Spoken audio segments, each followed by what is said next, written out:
To help us discuss the topic of adjusting to the new normal, I have two panelists, and the first one is Dr. Frank Jenga, and the second one doesn't require a lot of introduction. That is Dr. Nancy Nyaga, the psychologist, who is coming for the second time. Let me start by introducing Dr. Frank Jenga. Dr. Frank Jenga is graduated as a doctor at the University of Nairobi in 1975. He obtained the membership of the Royal College of Psychiatrists in 1980. Let me also quickly remind you of who Dr. Nancy Nyaga is. Dr. Nancy Nyaga holds a Doctor of Psychology degree in clinical psychology and a Master's of Arts degree in counseling psychology from USIU Africa. Now, to get us starting, I'm going to ask Dr. Nancy Nyaga to give us a quick recap on what we covered last Wednesday before I bring in Dr. Frank Jenga. Good morning, everyone. Once again, thank you, Provost, and we thank God for this opportunity to come again and share with our congregants and Kenya about this special place we have found ourselves in, the social isolation. And I'm delighted to have my senior in the field, Dr. Frank Jenga, who is going to even help us more delve into this topic of the impact of the social isolation. Just quickly going back to what we shared last week, I think we were able to unpack what social isolation is, the distancing, and how it is impacting all of us. And we were able to see that it has removed us from our social, our normal life situations of going to work and having a routine, socializing, going for weddings and burials, and being able to meet for parties and chamas, go to the gym, and even looking at some of our people even facing loss of jobs or even less income because the businesses are not working. And we said that the major impact is other psychological, emotional issues like anxiety, depression is also on the rise. We have had reports of violence in the families now that people are staying longer together. And we said people are able to cope with their issues because of being able to go to work, go talk to their friends, go talk and go to church as well. And all those avenues that people are using to cope have been removed because of the social distancing and the social isolation, which is the only way we are being told by our doctors and the government that we need to do to prevent the spread of COVID-19, besides the sanitizing, the masks, and washing of hands. We're also able to look at some of the issues people are facing, such as social anxiety, and we unpacked normal anxiety and unhealthy anxiety, and we talked about normal anxiety being able to help us get up and wash our hands, get up and observe the social distancing.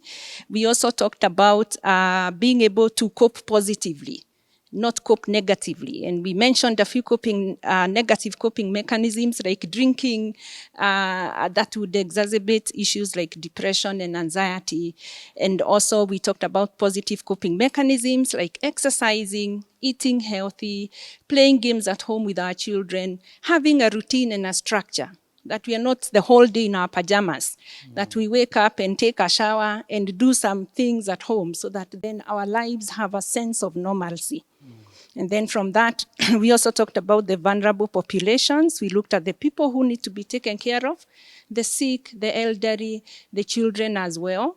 And we mentioned something little about the men. The men not to continue what we called a bit of toxic masculinity.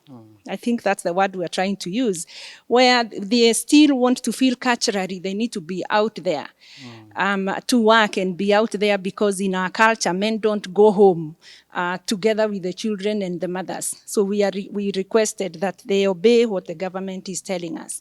And we did a bit of self-care, how to cope, how to accept the emotions, how to be able to observe our children and see what is happening to them and be able to help them cope with what is going on. And today I'm excited as we go deeper into the conversations we are having in our minds, the thought processes that we are having and how to change them so that we can be able to adjust.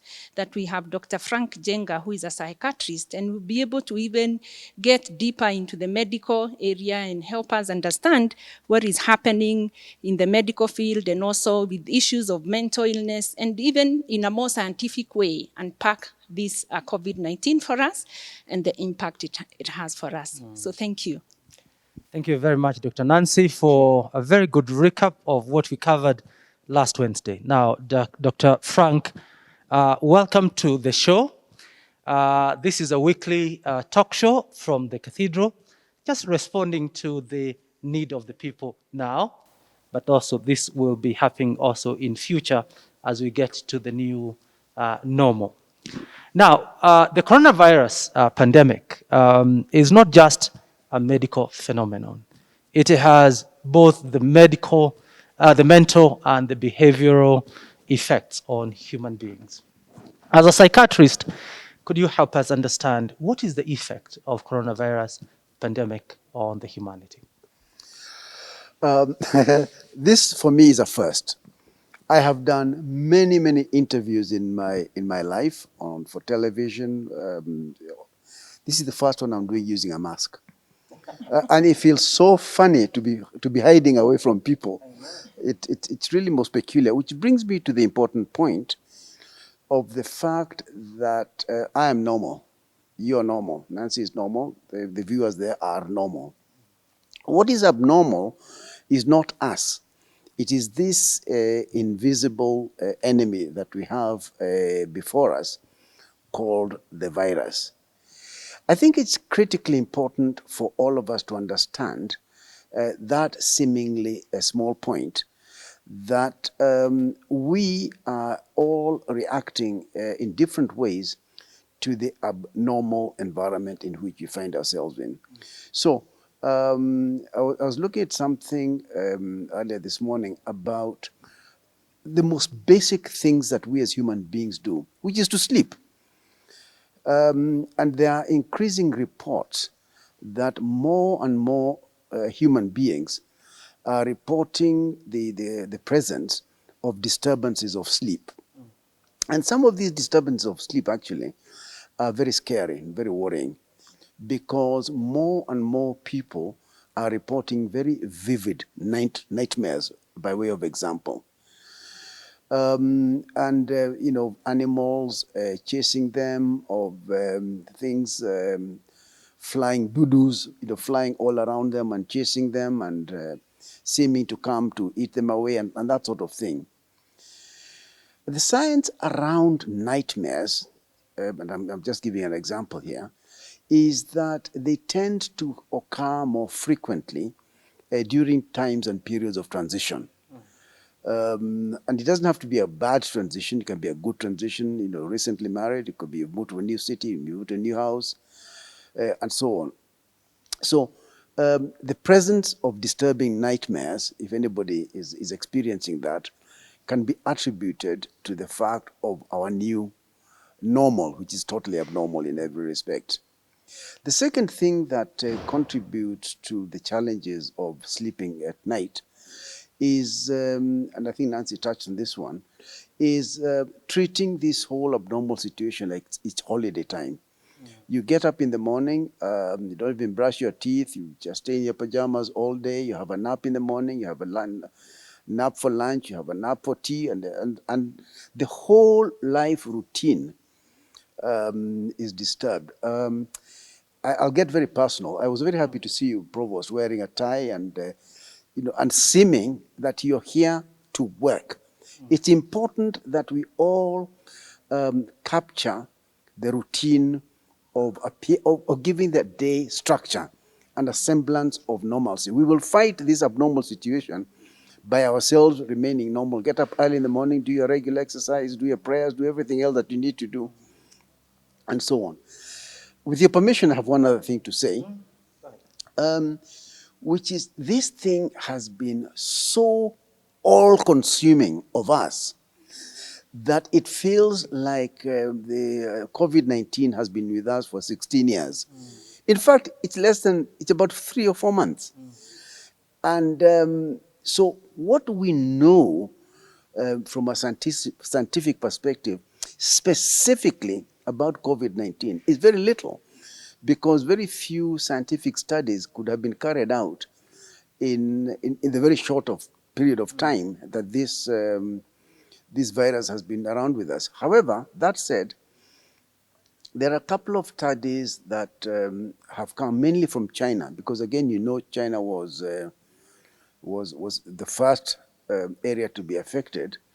And there are 1 or 2 studies that are coming up recently from the US, specifically on the mental health impact of COVID-19. So the first studies, interesting ones, were perhaps not surprisingly on how COVID-19 affect frontline workers, the doctors, the nurses, and other people who care for people who have this virus. And there is no doubt, and this is published data, scientific data, that frontline workers, doctors, nurses, and so on, have demonstrated very high levels of anxiety and depression, including what I've just talked about, difficulties and challenges in sleeping.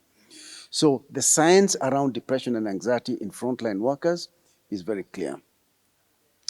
Then also in China, there are 1 or 2 studies that looked at a slightly different side of this COVID thing, which is groups of medical students, and to see how they were coping. And that was a sizable study, and it looked at what aspect of these students helped them to cope with the challenges and anxieties arising from this. And from that, it was gained clear, and I'm sure you'll be happy to hear that people with social connectivity, people who have families that have strong bonds, people who have financial security, people who have invested well in social capital, did much better, are much more resilient than people who have hovio social links. I've said many things. Now you can ask me questions. There are 2 things that you've said that I'd like us to get deeper into. Number 1 is the frontline medical teams. You can imagine the stigma that goes with it when one member of the family is a doctor and they have to come home. How do you treat them? Do you treat them as a father, as a wife, as a husband? And how do you make them acceptable into the family? And the second thing that you've said, I'm going to bring up after this, is the whole question of the behavioral patterns with medical people and the students, and what can we do to help them? Because these are people whom we think, as medical doctors and students, they have solution to the problems. And that's why I said at the beginning, it's not just a medical issue. It has a mental and behavioral factor. Okay, I'll answer the first question because I remember it. The second one I'm likely to forget, so remind me when I'm done with this one. And it's a whole question of stigma and stigmatization. And I don't know how many people remember the earlier days of HIV/AIDS in this country. Sure. One of the biggest battles the medical workers had to fight in those earlier days was a whole question of stigma. One of the biggest problems we have in the practice of mental health in general over the years, again, is stigma. Now, what drives stigma in general, and then we'll come to what is driving stigma in the whole field of COVID-19. Central to stigma is ignorance and lack of knowledge and fear. And the most effective tool of battling stigma is knowledge and information and clarity about what this whole thing about. We battled HIV/AIDS by giving people accurate information of what causes it, how is it transmitted, how can you prevent, and so on and so forth. We have had some very successful programs, the Royal College of Psychiatrists in particular, and the World Psychiatric Association as well, on anti-stigma campaigns, particularly around depression. And the lessons from there are the same, that the more people have accurate information about medical conditions, the more likely they are to treat it respectfully and without stigmatizing it. My suspicion with COVID-19 is that we have learned, all of us, very quickly. And I have to say this, I shouldn't, I don't advocate for government, they don't employ me to do that. But on this one case, my personal view is that our government is doing a sterling job. It was very quick, off the block, in the interventions that it has put in place, closing schools, universities, restricting gatherings and so on. Now, this appears like oppressive actions, but ironically, and Mutahi Kagwe has done very well on this one, this is precisely what I am talking about, dealing with the stigmatization. What government is telling us, what society is being told, is that this thing is here with us, this thing is dangerous, these things will kill you. However, you're not helpless.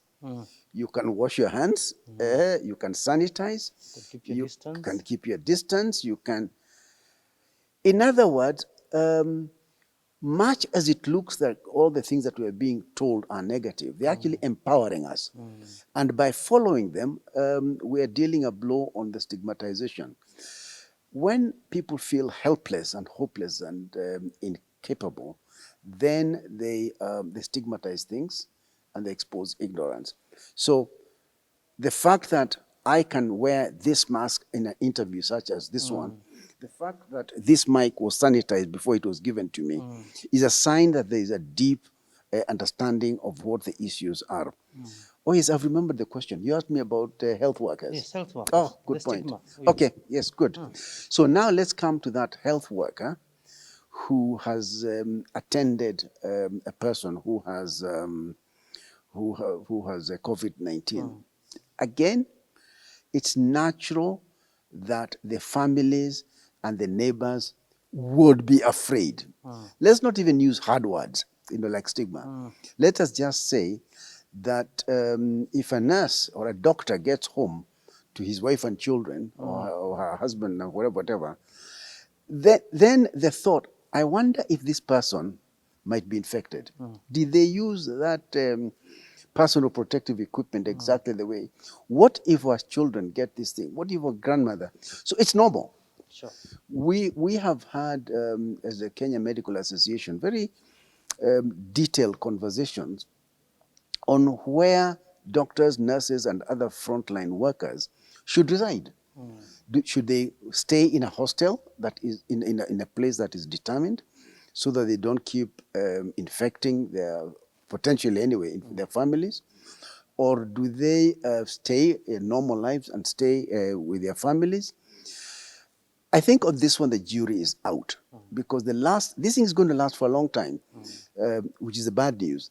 And you can't have frontline medical workers, doctors and nurses, and other frontline workers being separated from their families. So we go back. The jury is out. There is no clear answer as to how to deal with frontline workers with respect to their families. But also, the fact that we are empowered by knowledge and information is a good thing and positive for us. Well done. You said that those people who have been more resilient, who have come out of the COVID-19 challenges, have had family and social support. Could you say more? I'm happy to do that. Very, very happy to do that. That one I know something about. The science around resilience is actually very well grounded. And quite a bit of it is old. Some of it is fairly recent.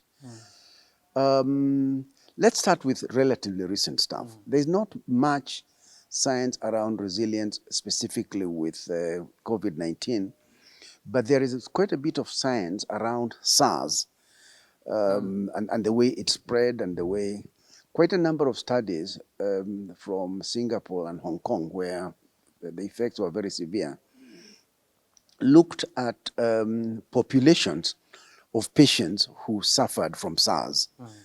And what they did was to look at people who had actually been hospitalized and had recovered and so on and so forth. And what was very clear was that there were a certain number of groups of people that, that could be identified.